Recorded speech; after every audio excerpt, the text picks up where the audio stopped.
testimoni Livco. Boleh share sikit tak? Boleh. Yes. So saya punya testimoni adalah Livco. Sebab kenapa yang ni lah saya punya muka sebelum ni.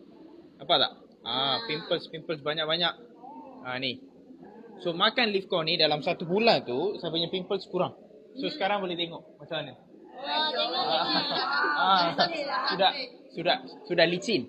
So yang tu satu. Yang kedua, sebelum ni saya rokok dan vape. Okay. Yang craving tu sekarang kurang. And now I'm not smoking, I'm not vaping also. Dua-dua pun memang dah stop makan Livco ni. And then yang ketiga, sleeping quality. Sebab kita Gen Z kan, memang tidur midnight 1 pagi 2 pagi kan. Livco ni bantu saya tidur awal. So yang tu lah sebenarnya testimoni untuk Livco. Macam mana kamu makan? Macam mana saya makan? Sebelum saya tidur, saya ambil 1 kapsul saja. Satu kapsul lah? Yes. For the pimple, also satu? Yes. For how long then you prefer effect? 1.5 months I saw the effect. 1.5 months? Yes. I see. So, kamu ada apa saranan kepada orang muda di luar? Kenapa mereka kena makan Livco? Okay, kenapa kena makan Livco ialah prevention is better than cure. Sebab if you... Okay, if you think that this is medicine, this is not a medicine. This is a functional food. So if it's a functional food, you boleh makan setiap hari, tak ada masalah.